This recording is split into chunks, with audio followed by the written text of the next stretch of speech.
So ayan, so ito na yun guys.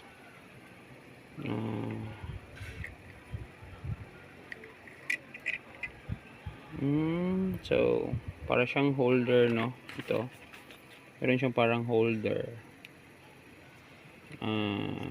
Pwede natin ilagay dito yung ayan, yung microphone. Ito yun, i-clip lang dito. Tapos ito yung parang holder niya, if hindi ako nagkakamali. Parang baligtad yata, ayan yata.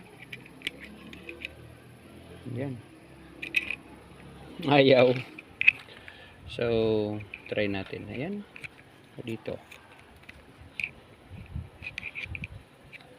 parang ayaw siya mag-fit dito, parang dito yata guys. So yan, so parang holder siya. Let's say ilagay mo dito, ayan siya, ma-stick siya. So for now hindi muna natin gagamitin to. So ilalagay natin, let's try to, medyo mahaba-haba siya, 1.8 meters to guys. First time natin na nag-unboxing, no? So need natin to para malakas yung boses natin pag magre-record tayo ng video.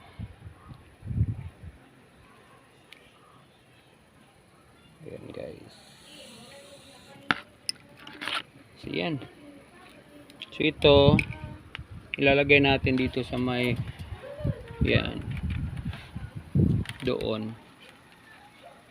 Tapos yun, ilagay na natin din ito dito sa may ano natin guys, sa may neck. Tama ba ako? Sa may neck. Ate, need your help. Need your help. Ipukayot ko sa camera. So ito na yun guys, ilalagay ko siya dito. Ayan. So ayan na siya. So ang gagawin natin is pupunta tayo dun sa application ng OBS. Kung madidetect ba yung anong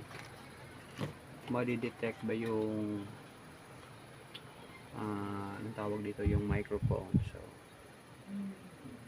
lapitan natin. Loading pa yung OBS guys. Ayan. So yan, indito na yung so saan ba yung microphone? Hindi ko makita yung mic aux. Ito na siguro, no? Hello. Ayan, malakas na ba?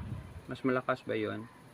Ayan guys, pag magsasalita ako na with the microphone, try ko tanggalin.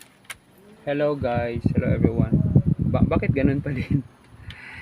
Hindi natin alam kung nag-work ba siya or hindi.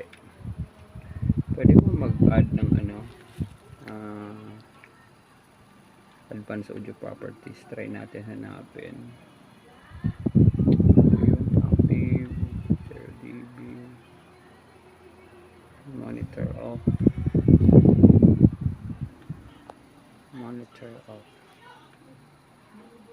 monitor and output. Ayan.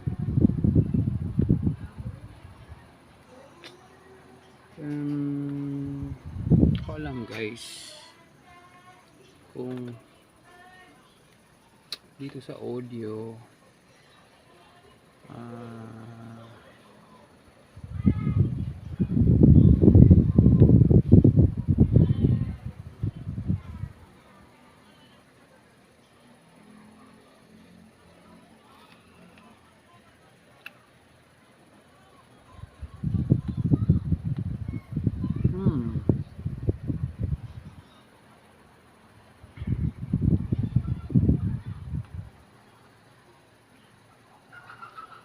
hindi ko alam guys paano siya gagamitin.